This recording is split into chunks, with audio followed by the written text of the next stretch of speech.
back to the CQQC Podcast. We're back for season 2. We're not gone. We are back. My name's Gabe, and I'm joined by my co-hosts Bryan and Nate. And we're super excited to be back. So how's it going, boys? What have you been up to? Pretty good. Lots of stuff. Personally, for me, I've been doing a lot of, at least let's say, recapping back over the summer. So I did a lot of baking, a lot of cooking. Been growing my Instagram page, Nate Eats World. That's a little plug there at Instagram. Yeah. But yeah, I've been busy with that, and soon enough I'm going to start selling my vegan donuts as like a small business. So I'm going to try to get that up and running. Starting off in Toronto. So I've been doing that, and then obviously going back to school, second year, nutrition and food at Ryerson, online class, which has been an interesting experience so far. But yeah, kind of just been doing most of that.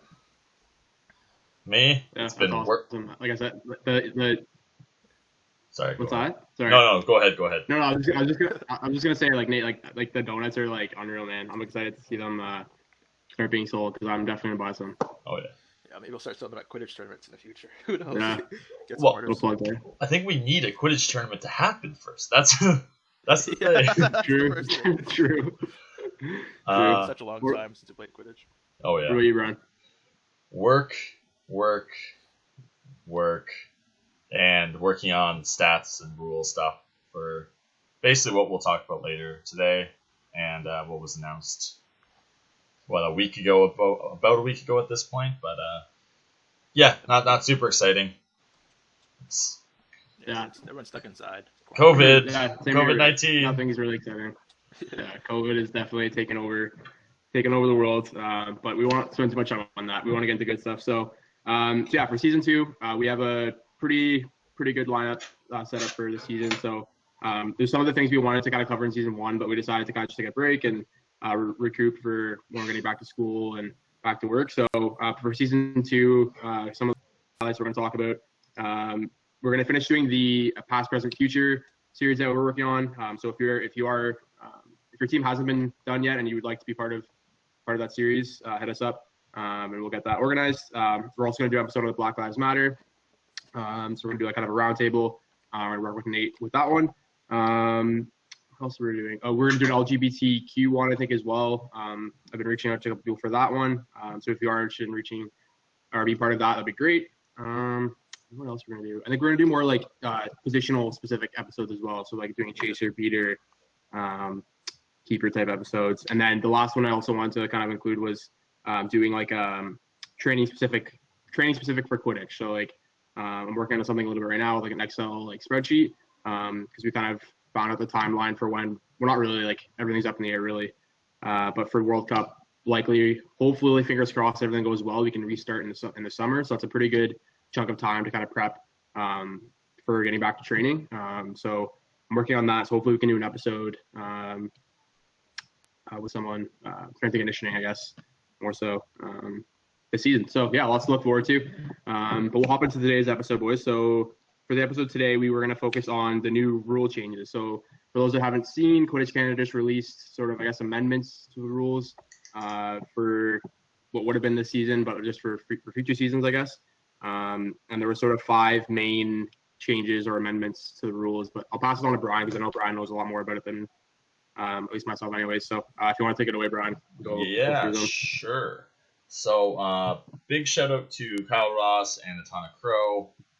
The 3 of us basically make up the gameplay department. Atana obviously being the former gameplay director, Kyle being the current, and I'm just the stats guy who crunches the numbers and provides feedback and tries to throw my ideas in there. So we'll have the actual document linked in our description below right now. So if you do want to take a look as we're talking about it, but there is about 5 kind of main areas to go through. So what that's going to break down to is, first off, we're going to talk kind of about changes to offensive play. So basically, 2-arm tackling's coming, or well, defensive play technically, but 2-arm tackling, how that's also countered by hoop positioning and the knockout procedure that are taken from MLQ gameplay. Then we're going to talk about the startup. Then we'll talk about the end game. Then we'll talk about pace of play. and then finally we'll go into third bludger stuff and kind of miscellaneous other things that have been added. There's been a whole bunch of rules. It's all stated in our amendment log, and I don't think we're going to go through every single little detail of it, but I think what we want to cover is what the general idea of what we wanted to change and how that's being incorporated into the rules. So, first off, I think with it being 3 quaffle players, I think we can all just start off and say 2-arm tackling. Oh, thank God! Yes. It's about time. We are the first. Yeah.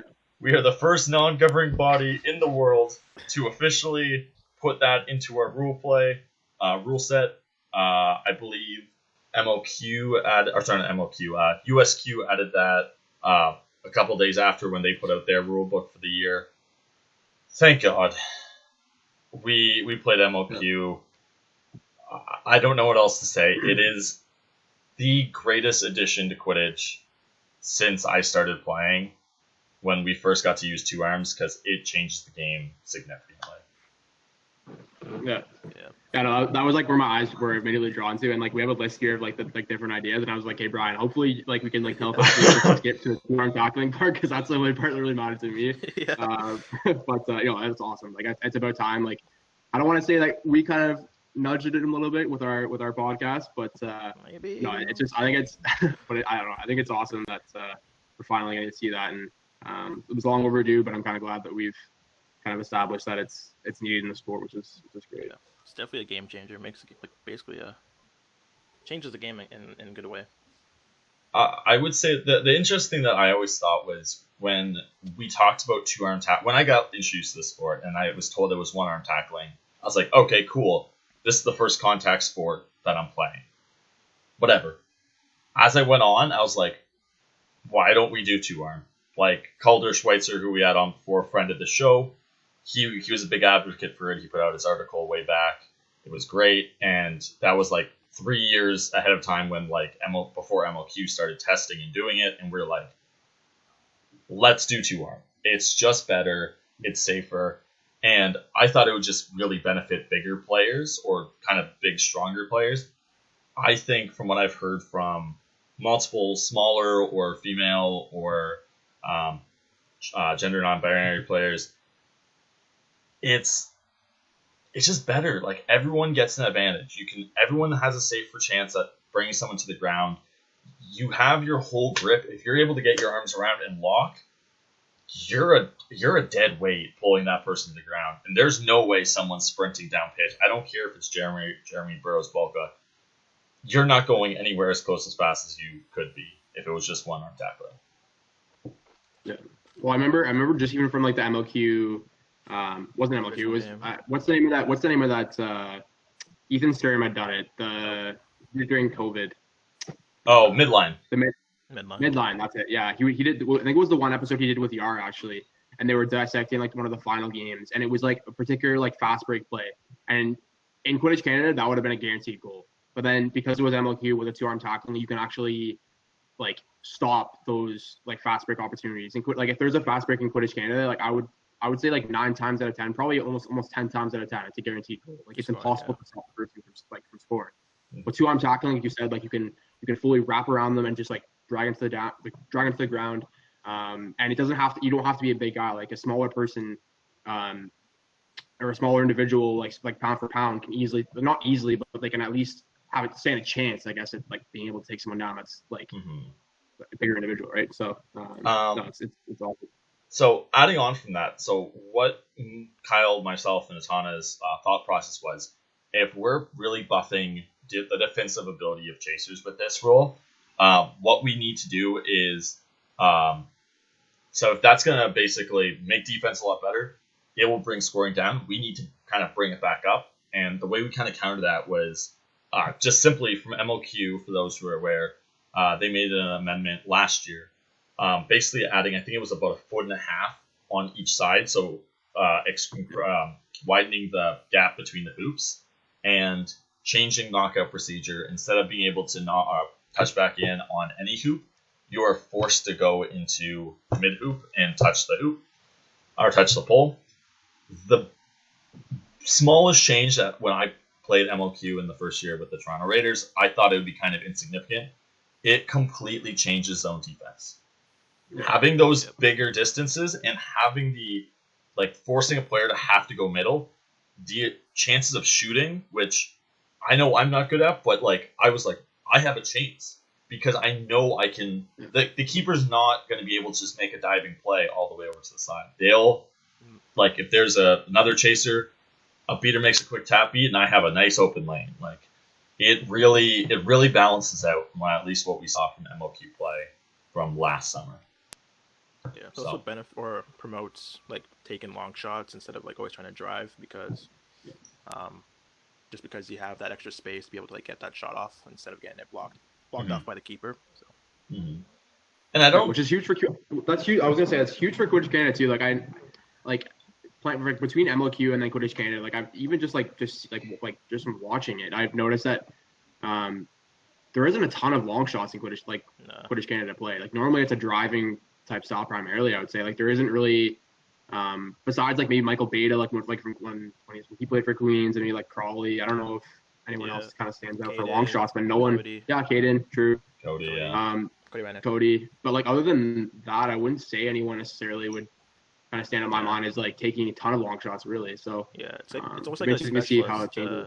It's like a specialist position where you have people that just specifically take those long shots, and everyone else is kind of just by default tries to drive and kind of dish it off and get that basically get that dunk on the hoop. And you know what? I think the thing is too, you got to look at it. In my mind, I look at it from a percentage thing, almost like basketball, right? You don't go and take bad percentage shots just because you think you can hit them. If you're taking a bad shot, it's a bad shot. The Damian Lillard shot that sunk OKC, that was God knows where in the corner. He made it, and you can't hate him for that. He did it. He made the shot. It wasn't a great shot, selection wise, but he made it, and that's what mattered. With these rules, the kind of zones for where those high percentage shots can be are expanded. So not necessarily it's all going to be everyone's going to be shooting now, but it will make the shots from farther out easier and higher percentage, and that's why it's going to encourage it. It's not just going to be okay, hoops are farther apart, I'm chucking that ball. Yeah. You have a legitimately better chance to score with it now, and that's what's encouraging it. It basically kind of adds it to your arsenal of opportunities. It's not like before it was kind of you're normally going to drive because the hoops are closer. It's now more instead of you're not always going to shoot, but now it's okay, if I have the chance and I'm limited with a driving opportunity, but I can shoot, I'm more likely to shoot than it was before. Basically. Yeah, and someone can pick up the rebound if anything. More options is always better, in my mind, at least offensively. Okay, cool. So anything else to add to that, boys? I think we covered everything. I think the biggest one was just the 2-arm tackling. 2-arm tackling is always number one. 10 out of 10. Definitely approve of. 10 out of 10. 10 out of 10 breaks the scale. So this is one that I've seen a lot of USQ, a lot of QuidCan conversation about, and IQA discussion about it as well, because the IQA rulebook that was put out is different from what we put out, which is different from what USQ put out. Very similar, but a little different. And it was also introduced and pitched by Christos Caldas, another former guest of our show. So Bucks, BUCS, which is Brooms Up Canada style, I believe he initially termed it. But what it was is, instead of running toward each other and there was multiple heads-on collisions, multiple injuries, what we're focusing on is trying to make a safer startup procedure. So I believe it's pulled kind of from XFL rules, but it's basically working from the sidelines. You have players running together toward a ball in the middle, and then all the other players are lined up along the sidelines. You can check the IQA rulebook. We'll have it also listed below. That was one option that was adopted by IQA, also by USQ. What we introduced in QuidCan was something that Kyle pushed for very hard, and we had a lot of long discussions about how we want to do this. So it's basically a jump ball. Just like basketball, you have 2 people in the middle. Everyone else is at the lines. Ball gets thrown up in the air. And the difference compared to basketball, you can't tip it off, grab it, and go. You have to tip it back to your player. So if you tip it, you have to wait for another one of your players to grab the ball. You are ineligible to get it. What this is forcing is quaffle players are not bumping heads right at the midline, and the beaters that all race toward the middle, they're still technically not at a possibility of bumping heads or injuring, but what is happening is those beaters are more aware of where the quaffle play is, and there's less chaos in the middle of the field. So they'll have a better vision and better chance to avoid those injuries because they'll be aware of who's going to be where. Is the other beater going to beat me to the bludger? So on and so forth. So that was kind of Kyle's brainchild of what he was thinking and how we wanted to implement it.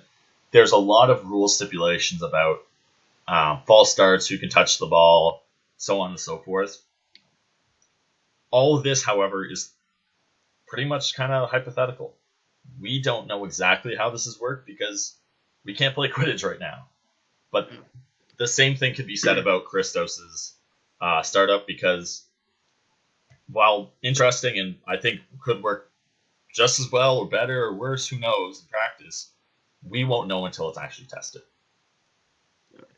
But I'm not sure if you guys took a full look on how it works. Do you guys have any comments on what it would be? I like the idea of a tip off. Like I think it gets rid of that whole like kind of coming together aspect of it. And I think we did talk about having multiple tip offs at the same time. Mm-hmm. I think at one point we talked about that when we had Christos on. Obviously, it wouldn't really work because then you have the third bludger and like you'd have to have like the 3 refs throw the ball at the exact same time, and it wouldn't really work. So I do think that the tip off idea is a good idea. I just like you said, it's impossible to tell like what's going to happen with it until we actually test it out, which could like not be until likely the summer or even next fall, even like depending on how things go. But for me personally, I like it. But. I know one thing that I saw on the discussion boards. I think it was Michael Wanless or Mark Evrod or someone else, maybe Austin Walls. I know they were having a lot of discussions on it on the post, and the thing they were discussing was, we live in Canada. What's going to happen if there's just suddenly bad weather? Ball goes up in the air, starts getting pulled by the wind like 10 feet that way. I'm pretty sure we didn't have that initially, but there's going to be a second kind of rule book that comes out once we have a little more feedback, and it's just going to have amendments like that. Like if weather affects it, there'll just be a retip, they'll stop, restart, and go from there. Or there's like a really bad toss or something like stuff like that is going to be figured out when testing happens. Sure. Like it basically just eliminates that whole head-on-head collision aspect. So even without testing, we know like it's definitely a safer way to start off the game. Yeah. Like Nate, you can remember when we went to Pan Am's in 2019. First game of the tournament, there was a head-on collision, and one of the Western players from Canada, he went stiff. Yeah, he went stiff, and he was out for most of the tournament. He ended up being fine, and everything's good, but that could have been avoided, and I think that's what's been talked about throughout the world of Quidditch about how we can get rid of that. Because even the smallest chance of those injuries, if even it happens 1 in 100, I'd rather have it be 0. Yeah. And it's definitely higher than 1 in 100 with the old setup. So yeah.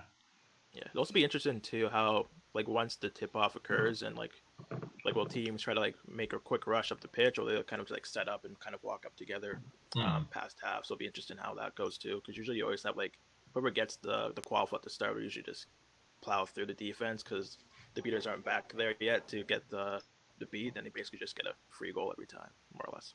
So I know the box method that Christos put out. There's a bludger on each side, and then there's a bludger behind the quaffle close to the line, and 2 beaters are running for that one, and then there's 2 quaffle players, one from each side, running for the quaffle that's closer to midfield. sounds interesting. Once again, needed testing. The thing that was interesting, though, that was put in the IQA rulebook was the setup on the side. There was a requirement to have one quaffle player. I still don't know exactly the wording of it, but the one quaffle player had to be on the opposite side. So, like, if you put your fastest, tallest, whatever player, and you have the person in the middle get the ball and just chuck it, like, you're asking for, like, an immediate alley-oop or a shot attempt or something, right? Like, it's super interesting to see what would happen. But, yeah, it required testing. And the only other thing I was talking with Kyle that we really didn't like was if you're both running in the same direction, it really gives a handedness, like, bonus to whoever's going for the ball. It's like if you're on the right or the left side, all the right-handed players have a super great advantage because their hand is just reaching across, while a right-handed player on the other side would have to reach across their body. So it would be interesting, though, if, like, you change strategies, like you flip for sides or something, and you're like, oh, we're on this side, we're going to put our lefty in to start off the game. But I don't know. I think that's about it. Yeah, that's about to say. Yeah. Hey, cool to see. Yeah. Moving on to the other end of the game. That was beginning. Now let's talk about the end. So there's been kind of a thought change on how Quidditch has been ending. MLQ has tried a couple different things the last couple of years. They did, like, the I can't remember what it was initially. It was like the time cap, or there was like a snitch catch. But then last year they did like a score cap. IQA did like a change this year, which I can't remember exactly what it is, but it like allows for forfeiting or something. Mm-hmm. Yeah, I remember MLQ. The first one was like there was like no time cap, and then they went to a time cap. But there was an increasing like snitch value. Because I remember that it was, I think it was the Ottawa, Washington series. Like the first time the Blackbirds won like an actual game, like that was one of the games in that series went the full like distance or whatever because we're trying to like catch a snitch, and it just honestly just dragged the game on like unnecessarily. Yeah. And then like you said, like last year was the whole game, like the score cap, which I kind of liked, and then we also saw it in the NBA, which was kind of cool too. And I was telling my friends, "Oh, that was in Quidditch first," and like, and they're all like, "Yeah, okay." Oh yeah, the Kobe All-Star Game rule or whatever, where it was like 24 points. Yeah, great. Yeah. It was awesome. Like honestly, it was. I loved it. That's cool. So what was introduced this year for QC was we're changing how the game is kind of formatted. So there's a 20-minute quaffle period. So it gave an extra 2 minutes of quaffle play without snitch to worry about. So gives everyone a little bit more extra time, allows teams to kind of like make sure all their players are being played a little bit better, or more distributed time-wise. And then there is I believe it's like a 3-minute break where teams stop, they have a 3-minute break, they reorganize, there's another brooms up procedure for, I believe, jump ball again, snitch comes on, and then from there, there's 5 minutes. If the snitch is caught in that 5 minutes, once 5 minutes hits, game is over. So if someone catches the snitch, and let's say they're down 50. First things first, snitch is now worth 35, so that gets rid of tiebreakers. And with that, if they catch it right away, let's say in the first 15, 20 seconds, which totally possible. It happened a bunch of times last year. What that allows for is you have 5 minutes to score 2 more quaffle points than your opposition. So, like, maybe that's the rallying cry you can use to come around. If not, if a team catches it and they're up or whatever, game ends after 5 minutes, we don't have to drag it out, game's over. If the play goes past 5 minutes, you have it just depends on whoever catches snitch, game's done from that point. So at that point, defensive, it basically encourages like no defensive seeking at the beginning. And if you really want to drag it on, then there's the possibility for it, but you're only hurting yourself if you're down a super amount. So it encourages close games and kind of discourages long games. There's no point to drag out a game that you're already losing 100. It is what it is. Yeah, I think that's most of the justification. I can't remember off the top of my head what USQ and IQA did exactly. It's a little different, but I prefer this for what MLQ did with the score cap last year. But opinions? So, like, if a team catches, like, the snitch, like, 1 minute into that snitch time, so there's 4 minutes left, you still play out, like, quaff. It's basically like another 4 minutes of quaffle play? Yeah. Okay. Yeah, snitch doesn't come back on. I think it's just set up so that a team actually has a better chance of coming back. Because I think there was, like, 150-ish games last year in QC season or something like that. There was next to nothing in the way of comebacks. And I think what I looked over and what Kyle looked over for a comeback was a team down at 18 minutes when Snitch came on and they won the game. There was like maybe 5 or 6 times that happened, but all those times it was we're down by 10 and we come back and win. Like that's more of a okay, you're still right in it. Snitch is worth 30. Yeah. That's a coin 30, flip. It's basically like a close game, yeah. It's a coin flip. So one team can catch it or another team catch it. So yeah. Once again, I think another thing, it's just going to require testing. Like we can't. Sure. There's going to be a million teams that come up with little strategies or little like ways to drag things out, or like maybe taking advantage of it as some way. What the gameplay department we wanted to do was just discourage as much blowouts as possible because it started to really become not necessarily a trend, but there was a lot more than we wanted to see, and there was a lot of cold catches to end games, and you don't want to see those forfeits, that giving up in our sport. We want to focus on like keep going, keep trying, you'll get better, you'll improve, keep going for it. If you just like, yeah, we're done, we're throwing a towel, I want to get out of here, I want to go have like my drink of water and call it for the day. Like, yeah, that's not fun. Yeah, I like the rule in that sense because like you said, you don't want to see like a long drawn out game, especially even just from like a tournament like logistics perspective. Like if there's those long games that are going on, it just pushes everything back in schedule, and then the whole like schedule gets thrown out of whack. And just like also too from just like a morale perspective, like no team wants to get destroyed like that, and it's just even just from like a whole participation, like we want to encourage the growth of the sport, and for having teams getting destroyed by 150 or 100 or whatever, it's like no one wants to lose like that. So yeah. Nate, anything to add?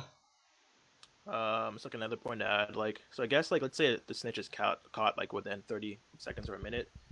It basically eliminates that aspect of the game originally where you have snitch on pitch and it's kind of just like hero ball where like the biggest quaffle player on your team is kind of just running through because the seeker the beaters are focused on the seeker game, so it's a lot of it's just like quaffle game has no beaters paying attention to it, so it's a lot of like just giving the ball to your biggest guy, your fastest guy, and he's gonna hero ball down the pitch and score, and it's kind of just get back and forth in that sense with the quaffle game. So now if like the snitch is caught like early on in that 5-minute time block, it eliminates that whole aspect where everyone like all the chasers and the keepers are basically all involved in the quaffle game more so than just kind of like a one-on-one matchup. I found at times where it's just like your best player going against their best player back and forth trying to score. So now it basically keeps everyone involved because you have like those extra minutes where there's no one or the beaters are no longer focused on the snitch or the seekers because the snitch is already caught, but they're back focused on the quaffle game. Mm-hmm. I think it would be also interesting to see, like you said, like let's say a catch happens in the first 30 seconds and team is within 20 points, 30 points, whatever. It's still relatively close. I would really want to see how that changes beater thought process. I assume it's still going to be very similar, but I'd be interested to see how much more they're willing to give up bludger control to go for those goals. Like they're like, we're going full kamikaze, like rushing downfield. Like Ethan Peters is coming into play and just running show on as many people as possible to get that allow his quaffle player to get those points. Because at that point playing down to 0, and you're just waiting until the time finishes, and like you need every point you can get as fast as possible. So definitely interesting to see, and yeah, testing's required, but looking forward to it.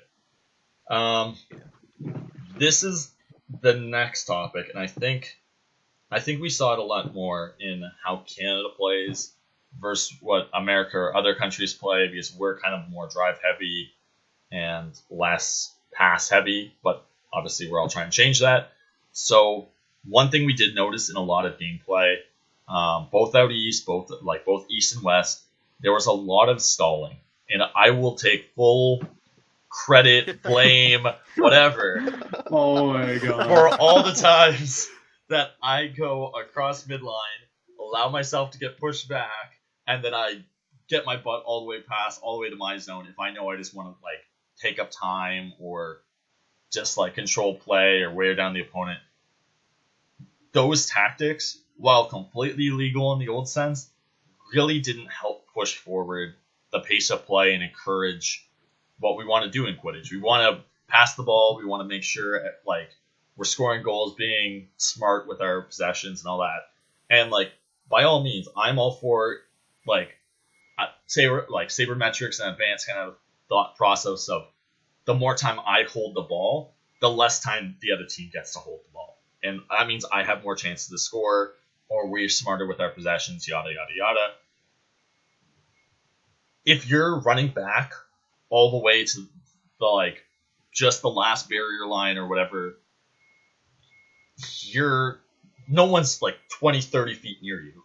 Like all you need to do is go like 5, 10 feet back, have a little bit of space away from the beaters, and cross again. But before, you're allowed to go as long back as you wanted to. So there is rules now in place that basically justify you have to be moving forward, and there has to be a legitimate impediment for you to stop moving. So if you just kind of like really slow down or really take like a sharp turn to the right or left, there better be someone in front of you basically trying to block your path.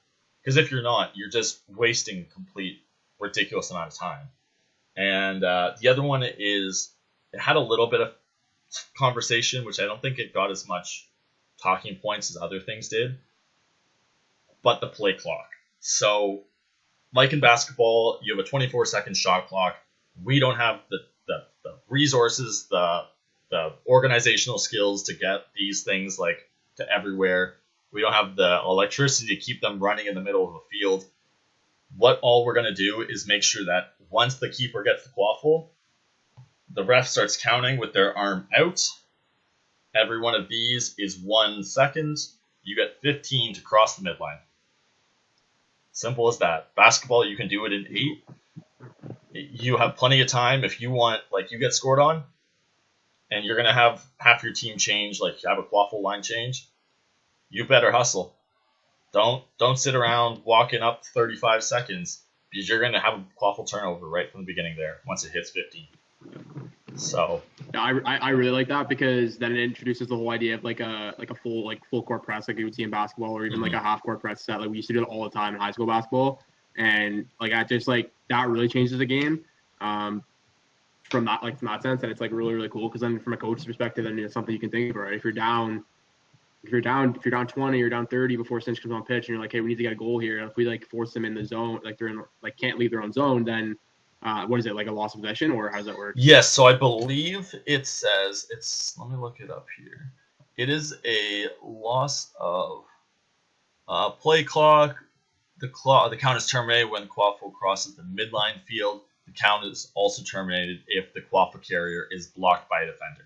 So if there is someone, like, you can wait at half and wait for them to cross, but if someone comes over and is like bothering you, trying to tackle you, that counts dead because the defender initiated. So that's not really, the pace of play is picked up all of a sudden because there's two players jockeying for position, jockeying for possession. So like there's actual stuff happening, not a player walking upfield. I believe if the quaffle does not, this is from 7.4.1.c.d. If anyone's following along at home. If the quaffle does not cross the midline, or the quaffle carrier does not become blocked before the head referee starts saying 0, then it is considered a delay of game penalty. There is a blue card and quaffle turnover for delay of game. From what I'm reading, I think that's for any scenario. I'm not in HR, so I'd have to talk to Kyle about that. But from what I can tell, it's both a blue card and quaffle turnover. By all means, if you're at 1 and you're not gonna pass, you can chuck that ball. It's the same thing. You're getting a quaffle turnover. But if you can hear the head referee behind you counting out, and I think at the point of 5, during the final 5 seconds of the countdown, the head referee will also verbally count down. If you hear 5, 4, 3, 2, you know what's coming. Get moving. So if a defender stops you, they stop you. That count is dead and you're fine. But if you're walking up, sorry, you have no excuse anymore. What happens if the defender applies pressure to you, so they call the count dead, and then they kind of return back to half, and you're kind of sit in your half still? Will that count come back, or? That's a very good point. Will the head ref tell you advance the ball or what? Because then at that point, what do you do? Yeah, because then that completely defeats the purpose of having someone press. Because if you press them, you're doing them a favor. If they're getting down to 5, 4, and then you press them, and it goes back to 0. How does that work? That's a good point. Good calling. I have a nice email to send to Kyle now. That's a really good point. Because if you know they're at a 5-second countdown, and then you're hey, well, let's press them now. It makes no sense to press them because they're in the countdown phase. So it doesn't make sense. Yeah. But interesting. Yeah, I know there was multiple plays. We were just watching back, just different games that we just kind of picked at random, and we just count how long it would take from our keeper getting possession of the ball and trying to reach half, and the amount of time that we I think there was games where a third of it was just keepers walking their way upfield. That's not play. That's a leisurely stroll. We want to see that stuff happens, and with the hoops being farther apart, the knockout rule, the 2-arm tackling, all that stuff, it's all kind of playing into the pace of play. We want more stuff happening.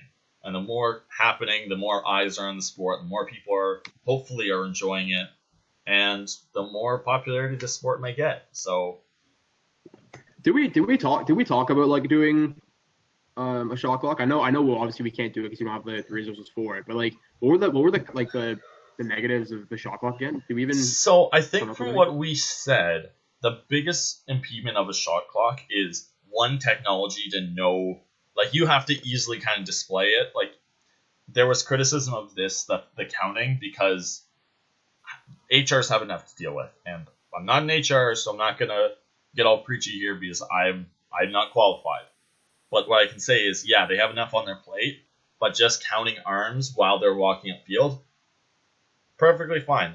I don't see that as a big thing. But trying to watch and especially because once they're impeded, that countdown stops from my understanding. So really at that point, they're not watching for tackles. They're not watching for anything else going around the quaffle player. ARs are obviously most likely watching beater play and watching for any penalties there. But once people are tackling, people are setting picks that are illegal or not, God knows what else. They could be walking out of bounds or whatever, right? At that point, the shot clock's a little bit harder because they have to be counting down at that point and keeping everyone aware. So unless you had a scorekeeper with one of those giant 24-second countdowns going on behind the hoops, you don't really have a great way to implement it. At least at this level, hey, if Mark Cuban, billion-dollar owner of the Mavericks, wants to throw some money at Quidditch Canada or IQA's way, send an email. Send the email. But I think this is the first step toward kind of pushing to that.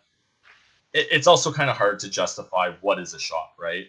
because like we can both dunk and we can shoot, and there's not like a backboard like in basketball.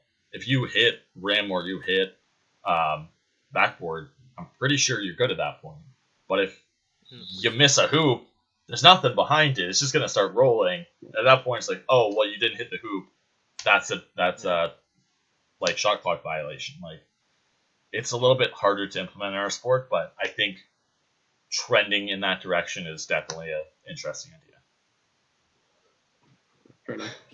Cool. There's other couple other things with resets I'll go over real quickly, but all it is you can't go more than one restrictor line, and I think we initially have gotten rid of the reset. If you're tackled over, if you step across accidentally, it's a reset, and basically we're trying to avoid that. I think we're still going to discuss exactly how we want that implemented, because I know there's some concerns that I've fielded from people about, hey, what if you just wait for the, like, trying to cross the line and then you get immediately pushed back? Is that a reset? Is that a turnover? Like, there has to be some kind of stipulations in the way to avoid that, but we'll talk about that later. It's a little bit more iffy at this point, I think, in my opinion, personally. Not speaking for gameplay, but we'll see. Last but not least, we'll kind of go into third bludger / like miscellaneous stuff. Third bludger, the only change that was made, and once again, this is coming from 3 Quaffle players who don't know what the heck's happening in the beater game half the time. There was a lot of discussion last year about if you're manipulating the third bludger, about what's a reasonable beat attempt. Because you could just throw as hard as you can or throw in a direction. As long as you're close, you're good. But what's close? That's so much of a judgment call that's kind of hard to define. And I think that's what we're trying to move away from. So what we changed it to is a beat attempt that is successful, blocked, or causes the opponent to make a clear move to dodge the bludger are considered clear and reasonable. All other beat attempts are considered unreasonable. So if you just throw a ball and you miss, and like they're running away from you in a straight line, I assume if you're trying to get them, you have enough confidence in yourself to hit them with the bludger. If you're throwing and you have no confidence that you're gonna hit them, then don't throw the ball. Let the other beater take the bludger. They retreat and go from there. Once again, this is coming from a keeper who just asked the beaters to get people out of their way and says thank you later. But love for people in the comments who are beaters or anyone else to comment on it, but I'm not really in the greatest position to say this or that about it. Maybe talk about that in like a bludger episode or something. Like, or not bludger episode, a beater episode. Exactly. Talk about that rule. Exactly.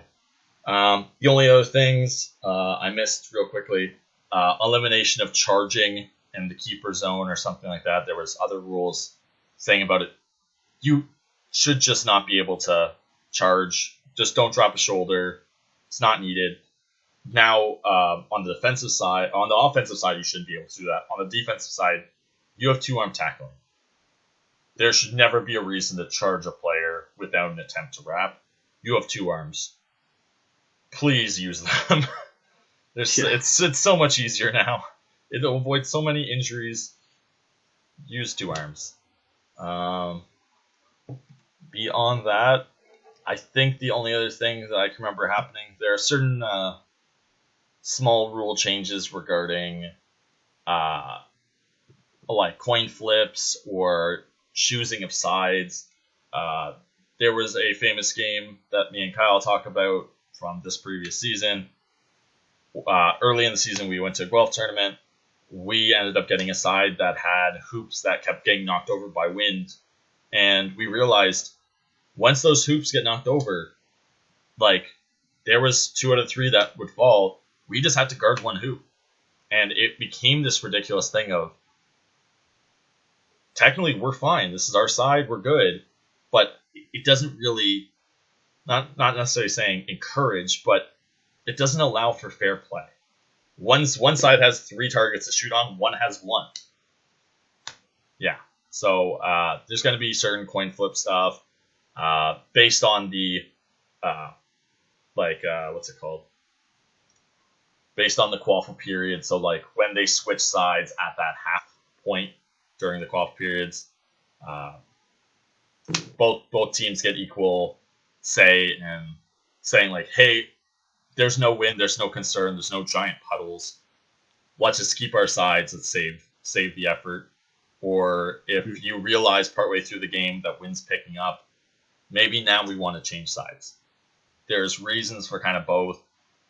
All that stuff is just to encourage as much fair play as possible. Well, I mean, there's even like a psychological component to it too. Like if you're a superstitious type of player or whatever, and you want to just like try to swing momentum, I guess you could theoretically switch sides. I guess I don't really know if that's part of the rules or not, but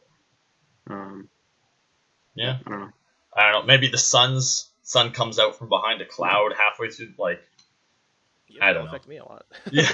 yeah. Like can't see. Yeah, exactly. Right. Like it's stuff like that where I think as we go through and kind of create our amendments, we just want to make as many justifiable changes that the field, the ball, who's starting, all that stuff doesn't like impact or doesn't give a clear advantage to one side or the other. We just want a fair game, let the best team win. Simple as that. Yeah. Cool. Fair enough. I think I missed some other stuff. There's a lot of changes in there. I think these are the 5 kind of biggest areas to talk about. But if you have any questions, any thoughts, anything, obviously comment below in our video, and maybe we talk about them. Maybe you come on. I don't know. Yeah, true. Yeah, honestly, I think we could talk about like the rules like for hours and hours on end. We just kind of want to keep the podcast somewhat condensed, and hopefully, just from like the snippets, I think you did a really good job of summarizing them there, Bryan. Like those are like the main, I'd say, like even just from reading like you're reading like the Facebook this comment section, like those are like the big discussion points, I would say. But yeah, like obviously there's a ton of